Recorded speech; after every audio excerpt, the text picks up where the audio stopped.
Hello everyone, this is Dr. Mohammed Fasil from EFT Mentor. നമ്മൾ ഇന്ന് discuss ചെയ്യുന്നത് sexual കംപ്ലയിൻസിനെ കുറിച്ചാണ്. ലൈംഗികപരമായിട്ടുള്ള അസുഖങ്ങളെക്കുറിച്ച് സോഷ്യൽ മീഡിയയിൽ ഒരുപാട് സ്ഥലത്തു നിന്നും അവയർനെസ് ഒക്കെ കൊടുക്കുന്നുണ്ടെങ്കിലും ഇന്നും അത് കറക്റ്റ് രീതിയിൽ അഡ്രസ്സ് ചെയ്യപ്പെടുന്നില്ല എന്നുള്ളതാണ് സത്യം. ഇത് പുറത്ത് പറയാൻ തന്നെ ആളുകൾക്ക് ഒരു പേടിയായതുകൊണ്ട് ഒരുപാട് തട്ടിപ്പും ഇതിൻ്റെ ഭാഗമായിട്ട് നടക്കുന്നുണ്ട്. ലൈംഗികപരമായിട്ടുള്ള പ്രശ്നങ്ങൾ പ്രധാനമായിട്ടും 3 പ്രശ്നങ്ങളാണുള്ളത്. ഒന്നാമതായിട്ടുള്ളത് സ്ട്രെങ്ത്തിൻ്റെ ബലക്കുറവിലെ പ്രശ്നങ്ങൾ, രണ്ടാമത്തേതായിട്ടുള്ളത് സമയം, പ്രിമച്വർ എജാഗുലേഷൻ എന്ന് വിളിക്കുന്ന സമയവുമായിട്ട് ബന്ധപ്പെട്ട പ്രശ്നങ്ങൾ, മൂന്നാമത്തേതായിട്ടുള്ളത് ഓർഗാസം, തൃപ്തിക്കുറവ്, അതേപോലെ തന്നെ താല്പര്യക്കുറവ്, അങ്ങനത്തെ കംപ്ലയിൻസ് ആണുള്ളത്. ഇതിൽ ഏത് കംപ്ലയിൻ്റ് ആയിരുന്നാലും മാനസികപരമായിട്ടുള്ള പ്രശ്നങ്ങൾ കൊണ്ടാണ് ഈ പ്രശ്നങ്ങളൊക്കെ തുടങ്ങുന്നത്. ലൈംഗികപരമായിട്ടുള്ള പ്രശ്നങ്ങൾ ഉണ്ടെങ്കിൽ നിങ്ങൾ എത്ര സൈക്കാട്രിക് മരുന്നുകൾ എടുത്താലും ഏതൊക്കെ ട്രീറ്റ്മെൻറ്റ് നിങ്ങൾ എടുത്തു കഴിഞ്ഞാലും നിങ്ങളുടെ മനസ്സിലുള്ള നെഗറ്റീവ് ഇമോഷൻസ് കറക്റ്റായിട്ട് അഡ്രസ്സ് ചെയ്ത് ഹീൽ ചെയ്ത് മാറ്റിയാൽ മാത്രമേ നിങ്ങളുടെ സെക്ഷൽ കംപ്ലയിൻസ് മാറുള്ളൂ. നിങ്ങൾ എത്ര കാലം ചികിത്സ നടത്തിയാലും ഏതൊക്കെ ടെസ്റ്റുകൾ നടത്തിയാലും സെക്ഷൽ കംപ്ലയിൻസ് അതേപോലെ തന്നെ വന്ധ്യത, കുട്ടികളില്ലാത്ത അവസ്ഥ കറക്റ്റായിട്ട് മാറണമെങ്കിൽ മാനസികപരമായിട്ടുള്ള ടെൻഷൻ നമ്മൾ അഡ്രസ്സ് ചെയ്യണം.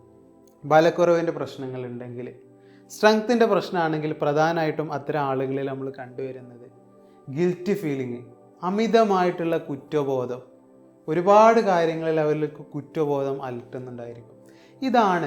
ഈ കുറ്റബോധത്തിൻ്റെ നെഗറ്റീവ് ഇമോഷൻസാണ് അവരെ പിറകോട്ട് പിടിച്ചു വലിക്കുന്നത്, ശരിയായ രീതിയിലുള്ള ഒരു സെക്ഷൽ റിലേഷൻസിലേക്ക് പോകാൻ സാധിക്കാതെ വരുന്നത്. അതേപോലെ തന്നെ ടൈം പ്രോബ്ലം ഉള്ള ആളുകളിൽ കണ്ടുവരുന്നതാണ് ആങ്സൈറ്റി, അമിതമായിട്ടുള്ള ആശങ്ക, പെർഫോമൻസ് ആങ്സൈറ്റിയും അല്ലാത്ത ആങ്സൈറ്റിയും ഒക്കെ ഉണ്ടാവും. ഇത് അഡ്രസ്സ് ചെയ്ത് മാറ്റിയാൽ മാത്രമേ ഈ പ്രശ്നങ്ങൾ മാറുകയുള്ളൂ. അതേപോലെ തന്നെ താല്പര്യക്കുറവ്, അങ്ങനത്തെ സംഭവങ്ങൾ ഉണ്ടെങ്കിൽ നിങ്ങൾക്ക് നിങ്ങളെക്കുറിച്ചുള്ള ഇമേജ്, നമുക്ക് നമ്മളെക്കുറിച്ചുള്ള ചിന്ത എന്താണ്, നല്ലതാണോ ചീത്തയാണോ എന്നുള്ളത് വളരെ ഇമ്പോർട്ടൻ്റ് ആണ്.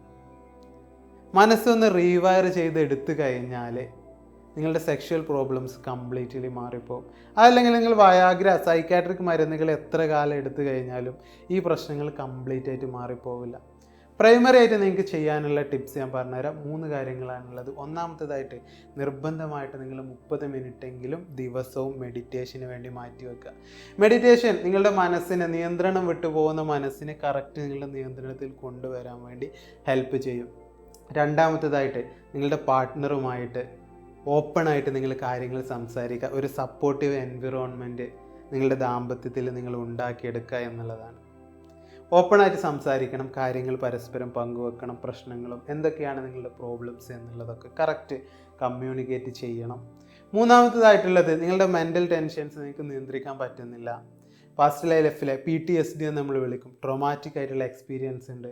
നിങ്ങളുടെ മനസ്സ് എന്തൊക്കെ ചെയ്തിട്ട് നിങ്ങൾക്ക് ഹീൽ ചെയ്യാൻ പറ്റുന്നില്ലെങ്കിൽ നിങ്ങളുടെ EFT, emotional freedom technique, EMDR പോലെയുള്ള തെറാപ്പീസ് ഉപയോഗിച്ചുകൊണ്ട് നിങ്ങളുടെ ട്രോമകൾ ഹീൽ ചെയ്തുകൊണ്ട് മനസ്സിലെ നെഗറ്റീവ് ടെൻഷൻസ് കുറക്കണം. അങ്ങനെയെങ്കിൽ ലൈംഗിക പ്രശ്നങ്ങൾ ബാക്കി ഏത് അസുഖങ്ങൾ പോലെ തന്നെ നിങ്ങൾക്ക് എഫക്റ്റീവായിട്ട് കംപ്ലീറ്റ്ലി മാറ്റിയെടുക്കാൻ സാധിക്കും. മുന്നേ ഉണ്ടായിരുന്ന ഒരു സന്തോഷ ജീവിതത്തിലേക്ക് നിങ്ങൾക്ക് പൂർണ്ണമായിട്ട് തന്നെ തിരിച്ചു പോകാൻ സാധിക്കും. Thank you all.